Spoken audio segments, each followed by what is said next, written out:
Welcome to the Online Success Journey podcast, your opportunity to discover and learn from entrepreneurs like yourself.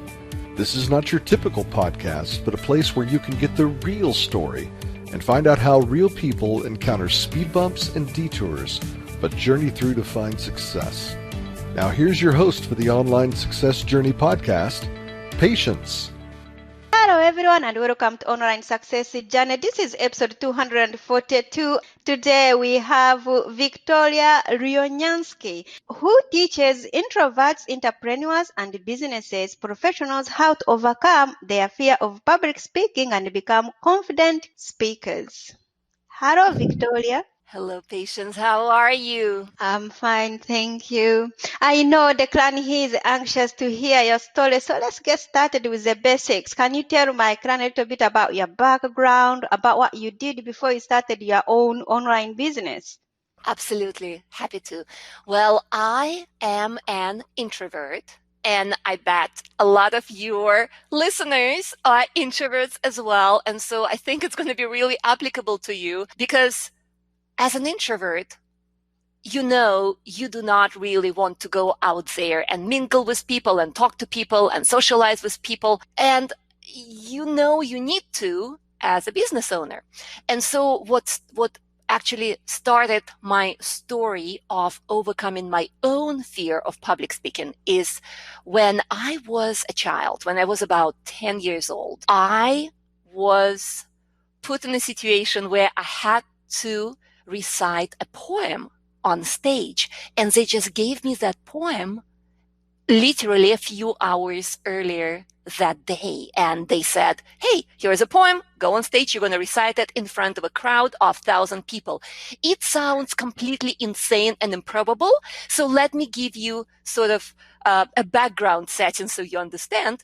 This was in the Soviet Union. I was growing up in the Soviet Union. Now it becomes to make sense, right? It's like, oh yeah, that country can do that. So I was given that poem. I walked on stage. I thought I learned it, but in reality, I couldn't remember a thing because I got paralyzed with fear.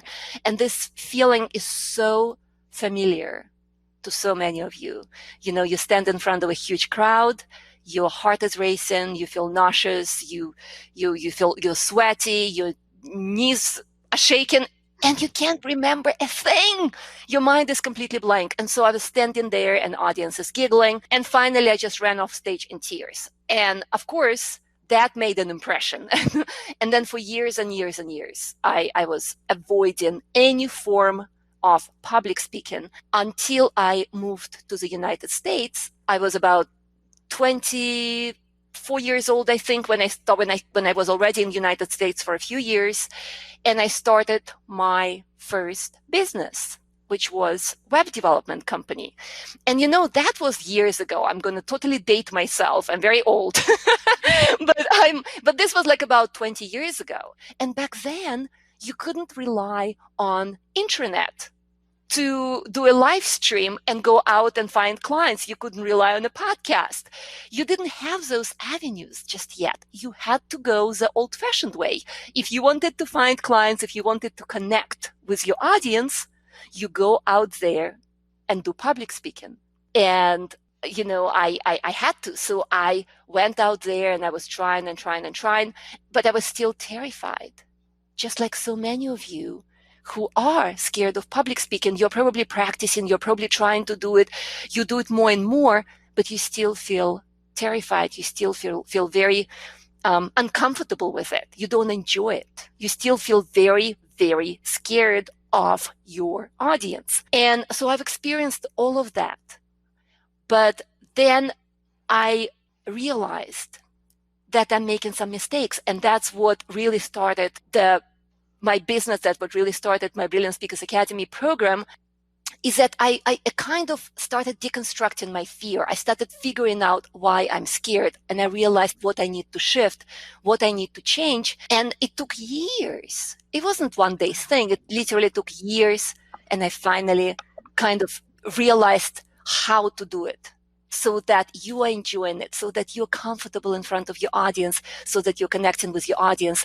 And then I put it all in a system, and I've created my a brilliant Speakers Academy program, even though my background was not really public speaking or communication. My background is in IT. I've been an entrepreneur for years, running different businesses, but that's how my journey started, and that's why I'm here. Wow.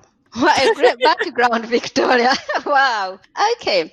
What is the most dangerous belief an online entrepreneur can have? I think one of the most dangerous beliefs is that you need to fake it till you make it. Didn't you hear this? Like, have you ever heard this? Has anybody said it to you?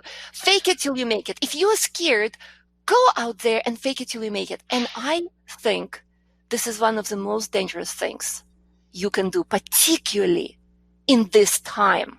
Because in this time, nobody wants to see a fake, non-genuine person standing in front of you, talking to you, from stage, from podcast, from video, right? Today is all about being genuine. And so when you're trying to fake it till you make it, you are not doing yourself any service. You're just pretending to be somebody you're not, and you keep on focusing on pretending, and audiences are so savvy right now, and they catch on to that, right? Don't you think that? You think that, but like if you see these photographs on Instagram, on these nice videos on YouTube or Facebook, sometimes I don't think actually that these videos, they are real. I think they are faking it. I don't think people are really smiling happily 24 hours. Come on, there is sometimes when I don't want to smile. Absolutely. But you see, it's exactly what you said. You said, I don't think they're real. I think they're faking it. And that immediately gives you a certain feel about that business. And you're probably going like, nah, I don't think I want to work with that person, right? Because you're catching on to that. Whereas if you are real, if you're going out there and you're like, you know what, right now times are tough. And we're all in the same boat, and we're going to just all hang in there. And you're saying it as it is. You're being yourself, for better, for worse, in a bad situation, in a good situation, but you're being yourself particularly. And when you're posting images, it's very easy to fake it, right? But when you're truly out there, interacting with your audience, could be podcast, could be live stream, could be video, could be you in person on stage. When you're out there looking at your audience and they're looking back at you, what you have to do is you have to remind yourself that you are enough as you are. You are enough the way you are. Your genuine self is enough. And your audience wants to see that genuine self. And when you're focusing on what your audience actually wants and needs, that makes all the difference in the world. If you stand there and then the only thought in your head is, oh, they're judging me. Oh, they think I'm a fraud. Oh, now they're going to find out I don't know anything. Well, let me pretend. Then you're failing. You're already failing. You're not giving the audience what they want, because what they want is something from you that only you have, that nobody else can give them.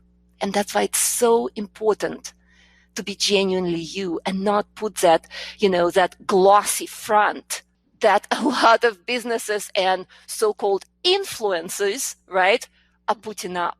Because you as an audience, you as a consumer, you as a potential client can see through that. Thank you for sharing. Okay. You had this experience since you were 10 years old to recite a poem.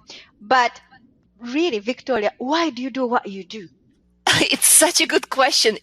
I never thought of doing this. This was never my path. I never, woke up one day and said, you know what? How about I teach public speaking?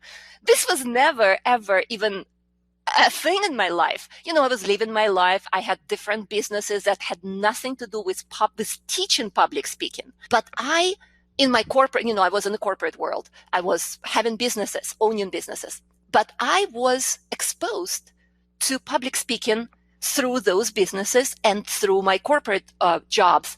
And I had to do presentations a lot. And as you can imagine, for somebody who used to be absolutely terrified and then finally overcame that fear and became really, really comfortable, it wasn't a big deal. I would just go and I would do a presentation and I'm like, yeah, great. But then people would start coming up to me after and they would say, oh my goodness, this was so great. You're such a natural. And I'm like, what? What do you mean I'm a natural? I'm not a natural. Are you kidding me? I am the most terrified of person who's been the most terrified of public speaking. I'm an introvert. There is nothing natural about public speaking for me. But it continued happening and happening and happening. And a few years ago, when people started reaching out to me and saying that, can you teach me? I don't understand how you're doing it. Can you teach me? That's when it clicked. That's when I was like, wait a second. There are so many people out there who are in exactly the same boat that I used to be, who are afraid, who don't want to do it, even though it's so critical right now. There are so many opportunities for it, but people are hiding behind, their computer, behind closed doors. They're missing opportunities. They're missing promotions. They're not making as much money because they're so scared. And I do have a framework that I developed, not for somebody, not to teach. I developed a framework for myself, how to overcome the fear. And I've gone through that framework and it works. And that's when it clicked. And that's when I was like, you know what? I need to share this. I can help so many people do the same things that I'm doing because I think a lot of people feel that public speaking is a talent. Patience, what do you think? Do you think it's a talent or do you think it's a skill? Both. You see, I wanted this answer. I'm happy you gave me this answer because I firmly believe that public speaking has nothing to do with talent and everything to do with learning a skill. I do not believe that public speaking is a talent, and the reason for it is because I personally don't have that talent. I never had that talent. When I was growing up, I don't know about you, if you're as introverted as myself, but when I was growing up and I had to speak to somebody like one-on-one, just a grown-up person when I was a child, I would start sweating and I would go crimson red. I would blush. I would be so uncomfortable. Like there is nothing comfortable for me about public speaking. So I know it's not a talent that I possessed. I know it's a skill because my students who come to me terrified, they overcome their fear and they become great at not just overcome their fear and like, okay, now I'm not scared, but I'm still bad at it, but overcome their fear and become great at it. Because it's all about your mindset. It's all about the perspective you have about public speaking. It's really all about that. And I think people are doing themselves a disservice when they think that public speaking is a talent because then they have an excuse, right? Mm-hmm. To say, well, I don't have to do it because I don't have that talent. So, not my thing. And it's just an excuse. It's a limiting belief that you need to throw away and truly set your mind on it is a skill. And like any skill, it can be taught, learned, internalized, and practiced and perfected. That's my true belief. But I don't know if anyone can do that. I think so. And the reason I think so is because I'm going to give you and I'm going to give your listeners this mindset shift that I want you to go through. And you're going to think back to this conversation. You're going to be like, oh, Victoria was right. I can do it. It's not that hard. So let me give you a mindset shift. Okay. So and we'll just talk about stage, but it applies to everything. Okay. It doesn't matter if it's stage, podcast, live stream, video, whatever it is, as long as you're in front of an audience. Okay. Even virtually. So whenever you're in front of an audience, what happens is we get overwhelmed, right? Correct me if I'm wrong. We get overwhelmed. And the reason we get overwhelmed is because the first thought in our head when we are in front of an audience is, I'm scared, right? I'm scared. I'm looking at them or I'm imagining them and they're probably judging me. I wonder what they're thinking of me. I'm gonna fail. Oh, they're gonna find out I'm a fraud. They just gonna find out I've been pretending the whole time and I don't know anything. And the funny thing is people who think this way, and almost everyone thinks this way, are people who are actually experts, people who are extremely accomplished. It doesn't matter how much you've accomplished. It doesn't matter how successful you are. As soon as you are in a situation where you're in front of an audience, most people go into that space in their head that says, I'm a fraud. I'm not enough. And the audience is judging me, and they're probably right. This is where we go in our head. So the way I call this state, I call it approaching public speaking from a place of fear. Okay? And the mindset shift that you need to make is you need to start approaching public speaking from a place of love and place of giving. Place of love and place of giving. And let me explain that. So when you are in front of your audience and you're going into that space of fear where, oh, they're judging me, or what are they thinking? What I want you to do is I want you to immediately change that thought to a different thought. And you have to do it consciously. You have to really change the thought to, how do I want to make them feel? How do I want to make them feel? When you're changing the focus from you and your fear and your insecurity and your imposter syndrome, and you shift it to your audience, and now you're thinking about, how do I want to make my audience feel? What do I want to say to make the biggest difference in their lives? How do I want to impact them? How do I want to inspire them? How do I want to transform them?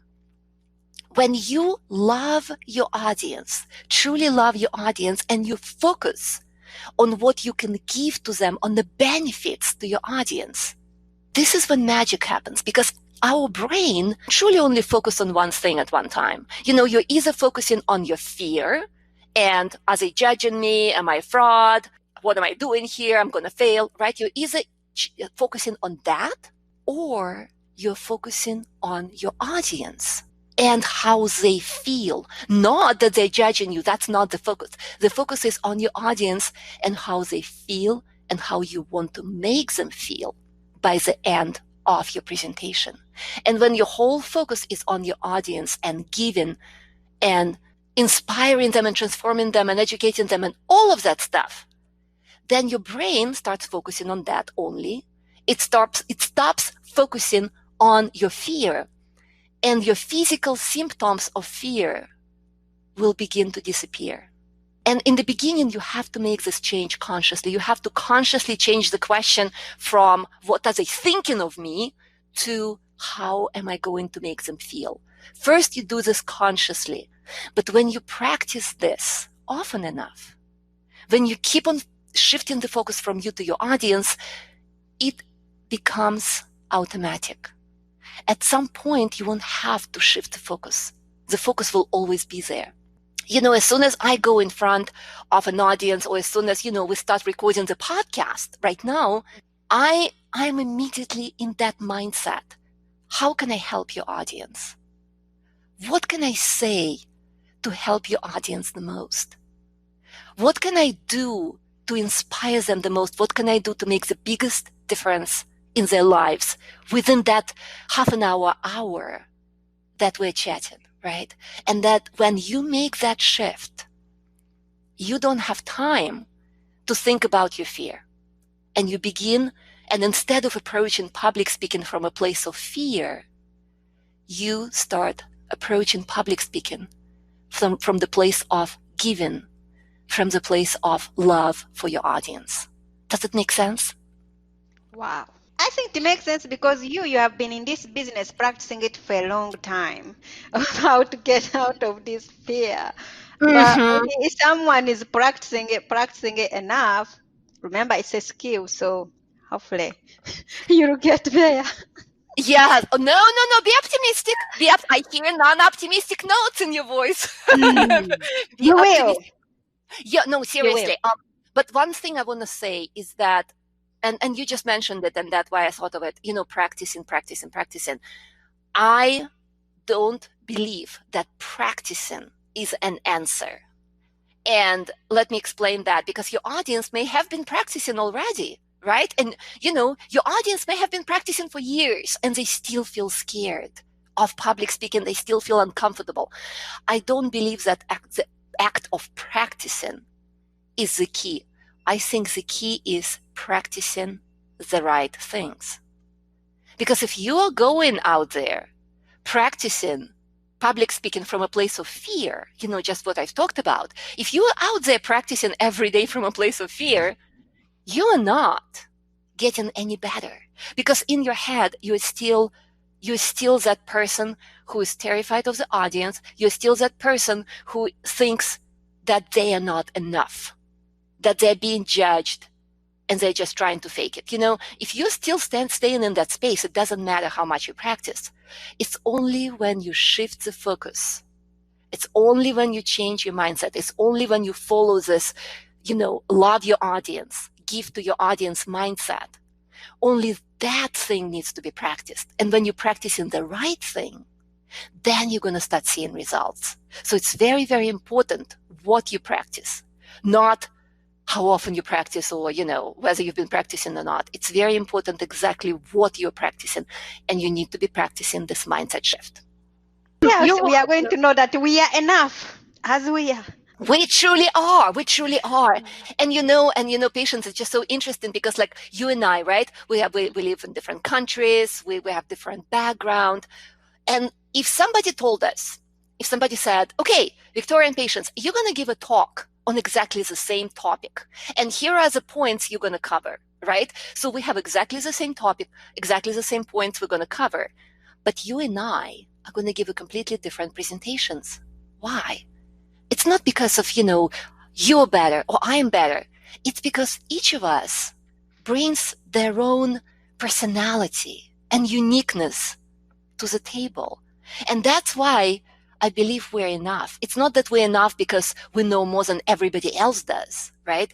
It's about we're enough because the way we're going to present, the way we're going to explain something to our audience, it's going to be so unique and so in such a way that only we can do it, right? And that's why we're enough. Even though we're going to give completely different presentations about exactly the same thing, our examples are going to be different. Our stories are going to be different. Our jokes are going to be different. Our style is going to be different. Not better or worse, but different, appealing to different people.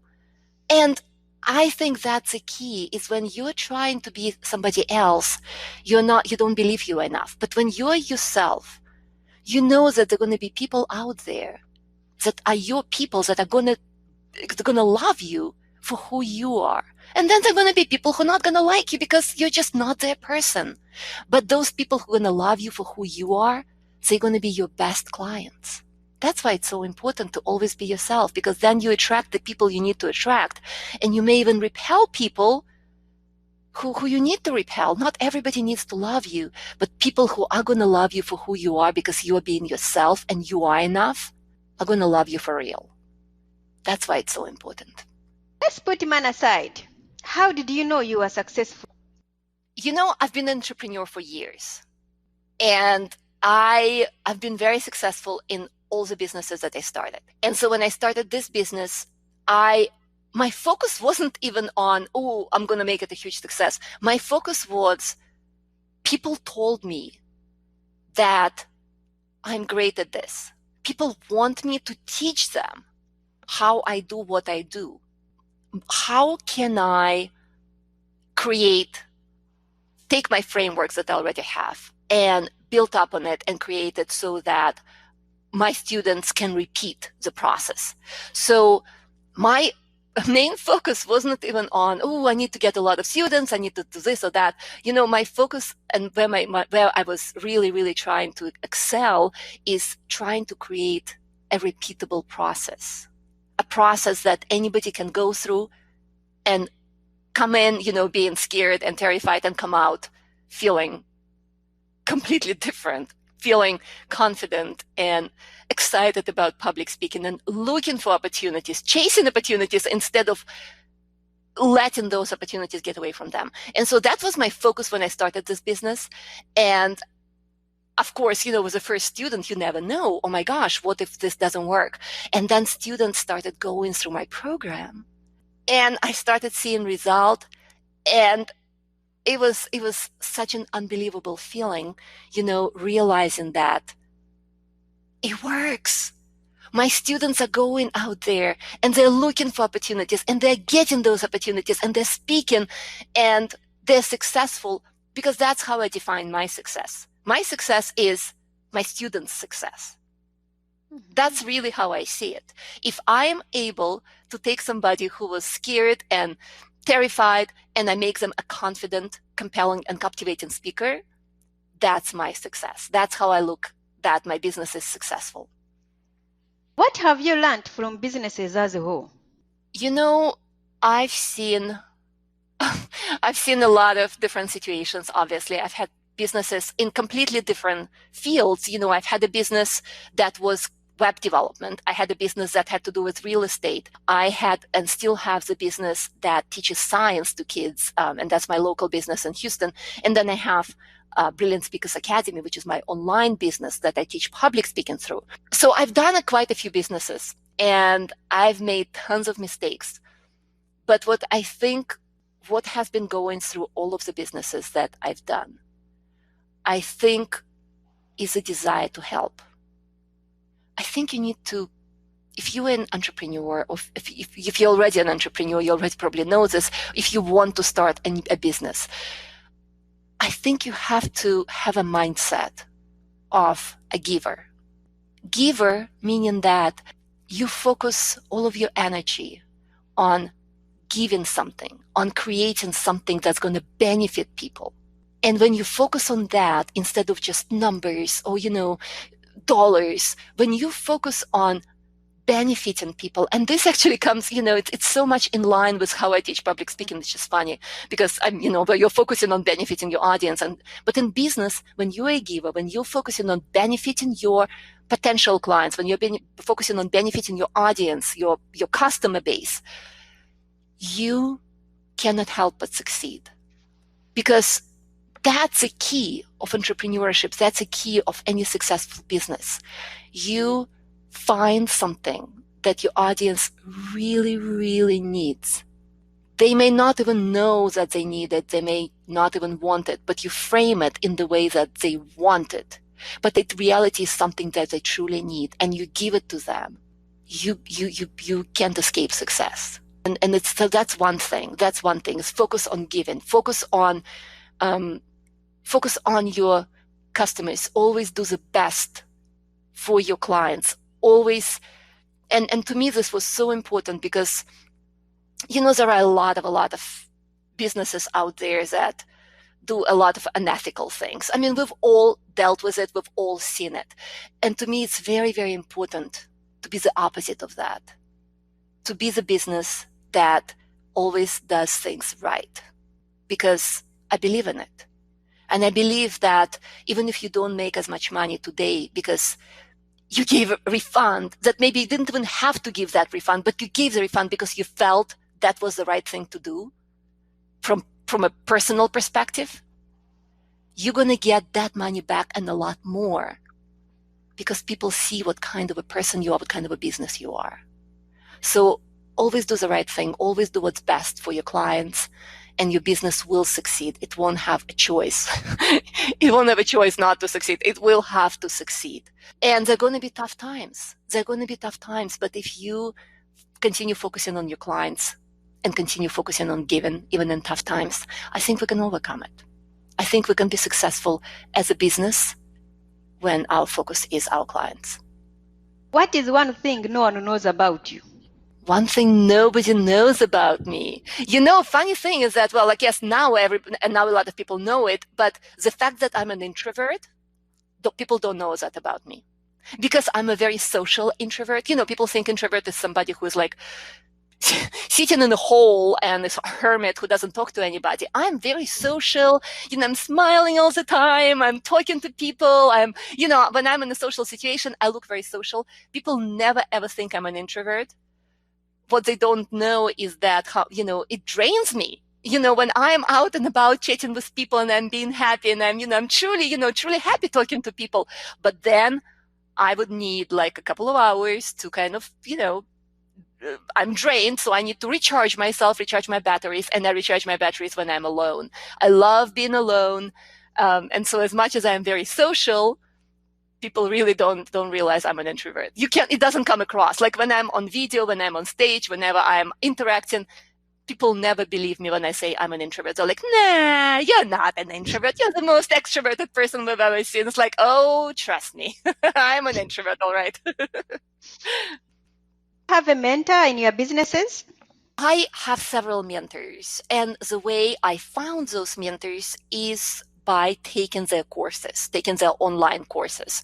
There are several mentors that I can mention. I don't know if I'm sure they're pretty well known all over the world, but there are several mentors that I've had over the years whose courses I've taken and who I consider my personal mentors. Even some of them may have never talked to me. I consider Marie Forleo my mentor. I consider Amy Porterfield my mentor. I consider Gary Vaynerchuk my mentor.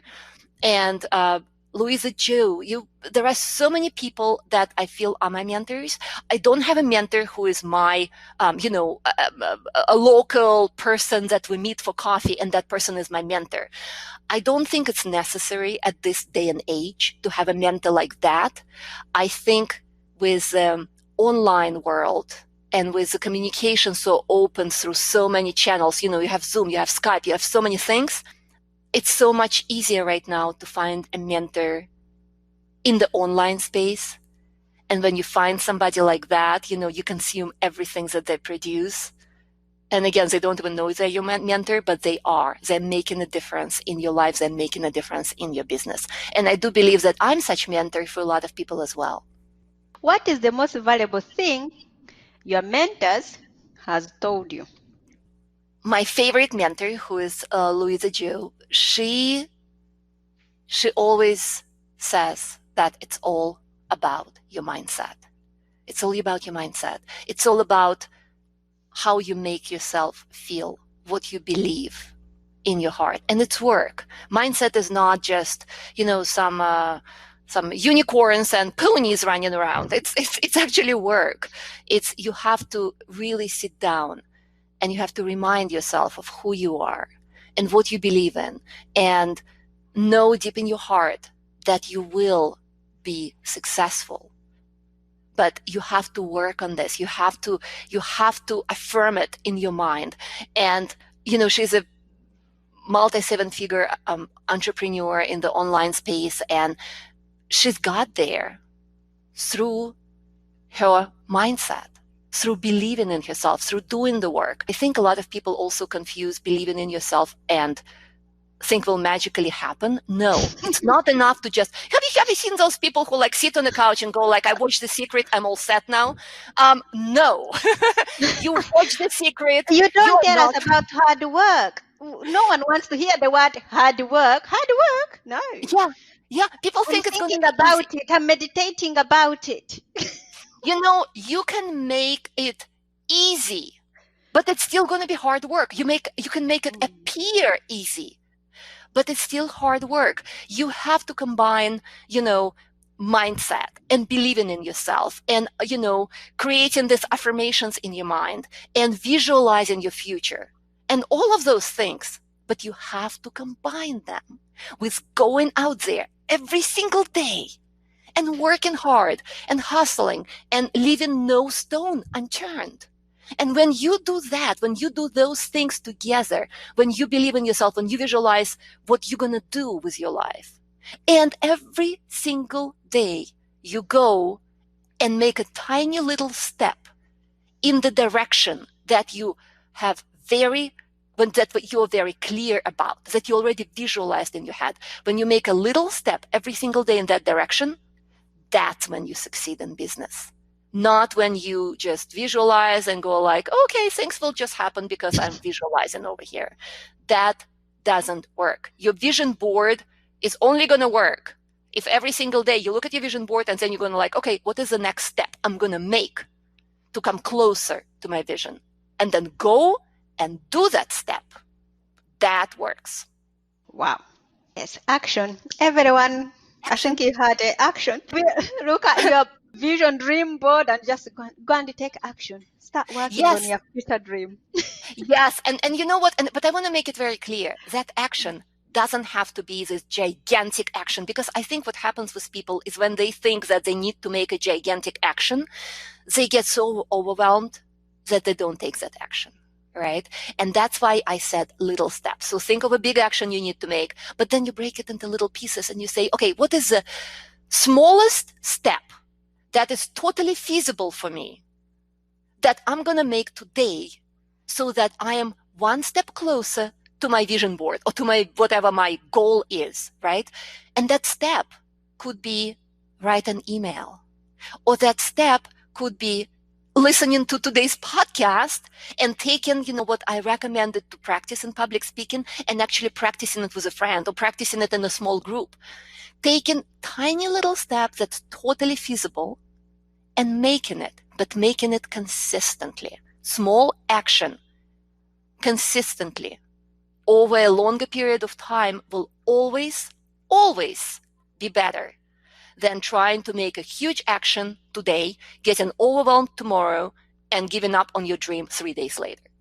Tell us about your business in more detail, public speaking, and where can we find it, and what is it all about, and who can join?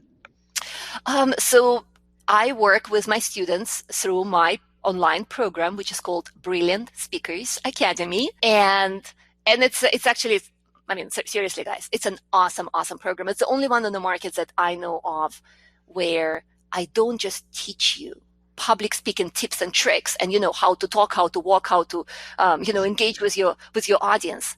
We actually start from the very beginning. And that beginning is how to overcome your fear. Because until you get through that mindset change, nothing is going to work. No matter how great your talk is, you're not going to become a great public speaker until you overcome your fear. So we focus on your mindset. We focus on overcoming the fear. And we go through so many different frameworks that I teach on how to overcome your fear. And only then we go into how to craft a compelling, captivating, transformational talk. We talk about, how to prepare for a presentation. I give you systems, how to prepare, how to memorize, how to go through all of that stuff that you have to go through in your head right before you go on stage or in front of a camera. And then we talk about how you connect with your audience, what you do once you are in front of an audience. So it's an all-encompassing system, and it's called Brilliant Speakers Academy program. And you can learn more about it and learn more about me on my website, www.byvictorial.com, which is spelled as B-Y, Victoria, L for my long and unpronounceable last name, Lioznyansky.com. And you can also get a free training right there from my website on how to overcome your fear. And I'm so thrilled to get to know you. So reach out. Don't be a stranger. Who's your perfect clientele? Oh, who's my perfect client? I really focus on working with both entrepreneurs and business professionals who might be introverted. I have most of my clients are introverted, who need public speaking for their career, who need public speaking for their business, who know it's a critical skill, but don't know how to acquire it. And so these people are my clients. Again, it's entrepreneurs and business professionals. Do you charge monthly fee or is it one payment? Whenever my program is open for enrollment, and it's not open for enrollment all the time, it actually only opens for enrollment a few times a year. Whenever my program is open for enrollment, there is definitely a payment plan. My students can pay in full and save money, or they can do a payment plan, and I do have a 6-month payment plan in place to help those who want to start right away but cannot afford to pay a full payment So, but they still get the full access to my program. They get access to me through our Facebook group. I'm there every day. So I am truly becoming the mentor for my students every single day, answering their questions, mentoring them inside of the Facebook group. I'm doing a weekly live Q&As inside of that Facebook group, training and teaching and answering questions. And so we have this little community where everybody has a chance to learn in a very safe environment. And how long does the program take? It depends how much time people want to invest every single week into the program. Again, everybody is on different schedule. It's a lifetime access, so students can go and go at their own pace. But I usually say if you do one module a week and you budget your time however you want, but it's usually 2 to 3 hours per module. Some modules a little more, maybe like 5 hours, even 10 hours for one of the modules. But if you budget your time, one module a week and that longer module 2 weeks, then you're looking at 8 weeks. So it's literally just 8 weeks from the time you feel terrified and uncertain of how to be a good public speaker to the time when you are a confident, compelling, and captivating speaker. All right, thank you for sharing. So, Clan, there will be more from Victoria in a moment. If you are listening on one of the many podcasting platforms rather than my website and you are encouraged by Victoria's journey, go to onlinesuccessjourney.com for a bonus portion of the interview. The Online Success Journey is a wonderful membership community built for people searching for the path to success.